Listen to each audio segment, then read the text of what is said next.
recognize Mr. Hultgren for 5 minutes. Thank you, Madam Chair. Thank you all so much for being here today, but more importantly, thank you for your really important work and the mentors that you are. This is an important hearing so that we can make sure that federal agencies are following the law and proper protocols are in place to protect students and researchers from abuse. I have a STEM Scholars program that we've started in our district in Illinois, the suburbs of Chicago. This is our second year of our STEM Scholars. We've got 30 high school students from around the 7 counties that I represent that are part of our STEM Scholars program. I meet with them once a month. We go to different places throughout northern Illinois to see application of STEM fields in our communities. It's been an amazing time for me to learn from them what sparked their interest, but then also for them to see some great opportunities right close to home for them. One of the things I'm most excited about this year with the 30 students that we have, the majority of our STEM scholars are young women. So I'm encouraged by that, and I'm learning from them and just excited about their passion and want to do everything that we can to encourage all young people that we need them in our science and technology fields. I know so much more can be done to spark an interest and foster a passion for STEM, but all of this can be so dishearteningly be undone if young women especially find themselves in an academic setting with a culture of sexual harassment and abuse. If people leave these fields because of abuse, then we are losing the very best and brightest we need to be supporting at this time. We need institutional safeguards in place so that victims can feel safe reporting abuses and abusers can be identified and removed. Dr. Clancy, if I could address my first question to you, we know that only 23% of women with STEM degrees stay in STEM fields. What impact do you think harassment and discrimination play in women leaving the STEM fields?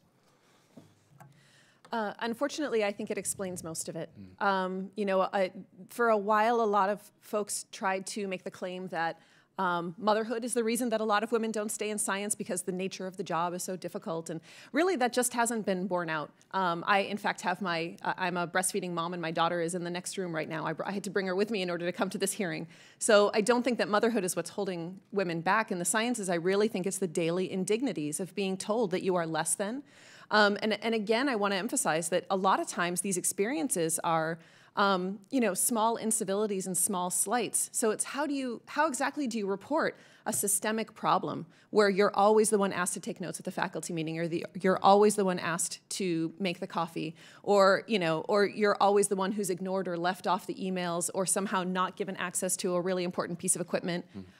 Those kinds of things are really hard, I imagine, to adjudicate and really hard to report on the side of the victim. So to me, again, these broader prevention measures to encourage women to provide more peer mentoring to each other and to work together, and for them to feel like their work environment actually cares about these issues and won't retaliate against them if they try to speak up. Those are the things to me that I think are really key. I think that's a really good point. And you're right, too, that so much of it is, it might seem at the time, well, this isn't a huge deal, but it is a huge deal because it's got to just have that cumulative effect of feeling pressed down or excluded, and we've got to do everything we can to change that, to stop that. Yeah, that'd be great if you would. I want to add, you know, I have been, you know, in private practice and also in my years in the university, they may exist, but I have never met a woman who told me that she chose to get out of science because she just decided that it wasn't for her. But I have a client right now, in fact, 2 in the same lab, who were told, I don't know, 6 months ago when they informed their PI that they were pregnant, that mothers couldn't make it in research, and he didn't want to waste his resources on them. And they both suddenly lost their funding. And when the Title IX officers investigated, the people that they asked, because the excuse always is they just weren't good scientists, are all the other people who are funded on the same money, who know that if they actually said anything different than what the PI has said, they lose their funding too. So it's horrible. Ms. Davis, if I can address, I just have a minute left or less. The federal definition of research misconduct was last revisited over 20 years ago. It was altered to take out detrimental research practices from the definition. Is it time to revisit whether sexual harassment and other abusive behavior should be part of the federal definition of research misconduct? And then with a few seconds, I'd love to hear from you, and if others have thoughts, I'd love to hear from you as well. Thank you. So we've had a lot of discussion around this, and fortunately our director, she actually chaired a working group on that issue back in the 1990s. We see sexual harassment as having vehicles to address this, Title IX. When they were looking at definitions for fabrication, falsification, plagiarism, there was no vehicle to address it.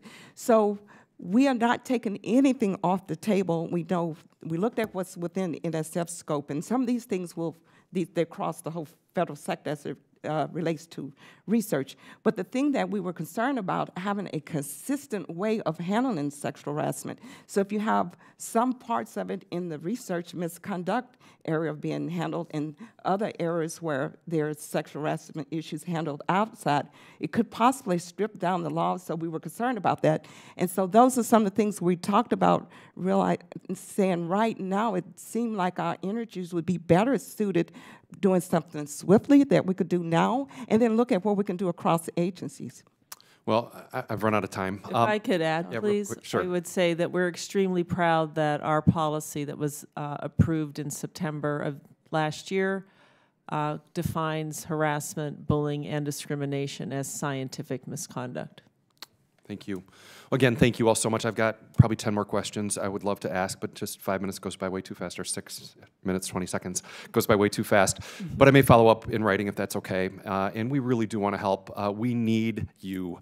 We need your brilliance and expertise, and this has to stop. And so we just want all our best and brightest young people to see that we want you to excel, and anything that gets in the way, we've got to work to stop it. So thank you. Thanks, Chairwoman, for your indulgence. I yield back. Thank you. And I